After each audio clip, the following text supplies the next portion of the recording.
tempat kita ngobrol santai, tapi penuh makna tentang adat-adat di Indonesia.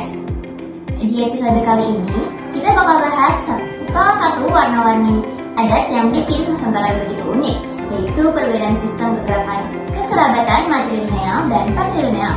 Dua sistem ini bukan cuma soal keluarga loh, tapi juga tentang cerminan adat istiadat yang masih dijaga sampai sekarang.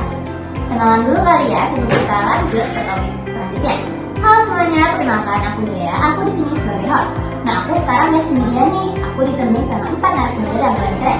Yang pertama ada Nadira dari Sumatera Barat, tepatnya Minangkabau. Halo semuanya, aku Nadira dari Rana Minang, salam. Lalu ada April dari Jawa. Halo pendengar, aku orang Jawa, sini Luli. Selanjutnya ada Rana dari Betawi. Halo semuanya, siap kita ngobrolin adat tapi tetap ala-ala orang Betawi ya. Dan terakhir ada Baim dari Palembang. Halo semuanya, salam dari Wong Kita Galuh. Oke, seru banget nih ya, kita udah lengkap nih, perwakilan dari suku-suku udah ada. Oke, langsung aja kali ya. Kalau kalian dengar kata-kata matrilineal sama patrilineal tuh apa sih yang kebayang dalam pikiran kalian? Mungkin aku jawab ya. Nah, jadi kalau menurut aku yang langsung kebayang saat diomongin tentang sistem kekerabatan matrilineal maupun patrilineal itu yang pertama tentang suku aku, yaitu Minangkabau. Nah, di suku Minangkabau kita tuh menganut sistem kekerabatan matrilineal atau sistem keturunan itu diteruskan oleh pihak perempuan. Jadi pihak perempuan tuh biasanya punya warisan yang luar biasa lah di Minang itu. Keren nih kalau Minang. Boleh aku dengar kan dari Palembang? Kalau dari aku beda dari Palembang, beda kami lebih dekat di patrilineal mengikuti garis dari ayah. Biasanya anak laki-laki biasanya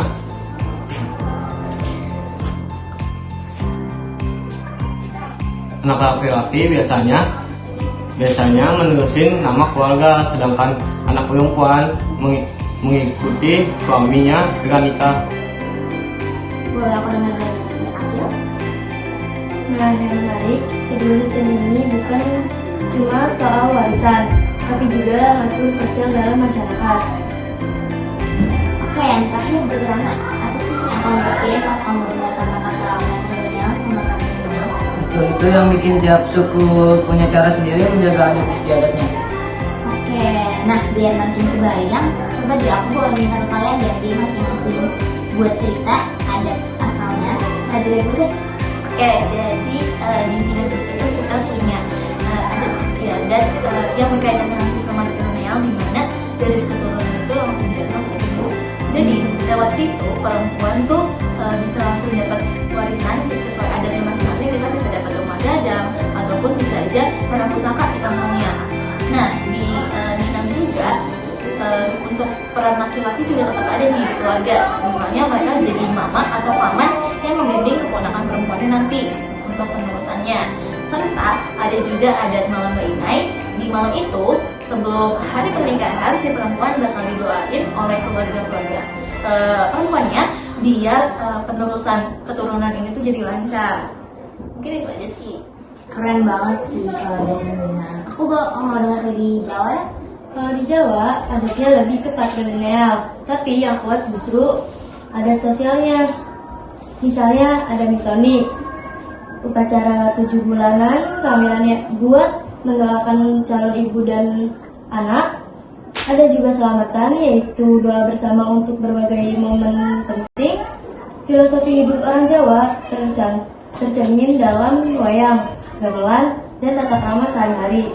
Jadi meskipun garis keturunan dari ayah, nilai kebersamaan dan rukun tetap junjung tinggi. Wah, jadi bukan soal warga doang ya, tapi ada budaya sehari-harinya juga. Kalau Rama dari Betawi gimana nih? Betawi itu unik, campuran banyak budaya Jawa, Sunda, Arab, dan Tionghoa. Sistem keluarganya cenderung patrilineal. Tapi yang paling terkenal tuh tradisinya, misalnya palang pintu, waktu pernikahan ada silat, dan pantun sebagai simbol keberanian calon laki-laki. Terus ada ondel-ondel sebagai lambang penjaga kampung. Jadi walau garis keturunan dari ayah, nilai kebersamaan dan hiburan rakyat juga kental banget. Oke, lengkap banget nih ya. Yang terakhir nih dari Baim. Oke, di Palembang keluarga besarnya biasanya masih patrilineal. Jadi anak laki-laki yang nerusin garis keluarga, tapi adatnya nggak kalah menarik nih. Misalnya ada cuci kaki pengantin dalam prosesi. Terus ada kain soket yang dipakai di acara adat, melambangkan status dan keindahan budaya Palembang. Jangan lupa makan khas kayak pempek juga. Pempek sering jadi pemersatuan keluarga di acara kumpul-kumpul. Bagus banget sih ya, keren banget, lengkap lagi. Dari rumah gadang di Minang, mitoni di Jawa, palang pintu di Betawi, sampai songket di Palembang. Semua punya ciri khas yang bikin kita bangga sih sama adat kita masing-masing. Setuju gak sih kalian? Oke, selanjutnya aku mau bahas tentang kenapa sih kita penting banget untuk memahami adat kita. Boleh kali aku? Menurut aku penting banget buat ngerti adat karena itu identitas kita. Kalau nggak dijaga bisa hilang di tengah zaman. Dari Rama? Betul, apalagi anak muda sekarang kadang lebih hafal budaya luar daripada budaya sendiri. Boleh dari Nabila.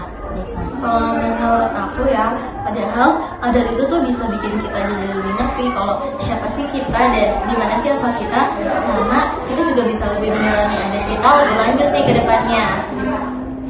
Kalau dari Baim gimana pendapat kamu? Dan yang paling penting, saling menghargai karena tiap suku punya cara yang berbeda, tapi tujuannya sama, menjaga keharmonisan keluarga dan masyarakat. Wah, seru banget nih topik kita hari ini. Dari Minang, Jawa, Betawi, sampai Palembang pun ada. Dan kalian juga masing-masing punya adat istiadat yang khas banget. Tapi intinya apa sih yang bisa kita simpulin tentang matrilineal sama patrilineal? Kalau matrilineal itu garis keturunan jatuh dari pihak ibu. Kalau patrilineal itu garisan keturunan dari pihak ayah. Dua-duanya sama pentingnya, nggak ada yang lebih baik dan atau lebih buruk. Yang penting kita bisa saling menghargai perbedaan. Nah, mantap banget nih jawaban dari narasumber keren ini. Jadi teman-teman pendengar, matrilineal itu garis ibu, patrilineal itu garis ayah. Dua-duanya sama jadi kekayaan adat Indonesia. Dengan asal-usul kita bisa lebih bangga dan lebih menghargai kebudayaan. Terima kasih banyak ya Nadira, Afril, Baim sama Rama. Dan terima kasih juga buat Anda semua yang sudah dengerin podcast Suka-Suka hari ini. Sampai jumpa di episode berikutnya. Dadah! Dadah!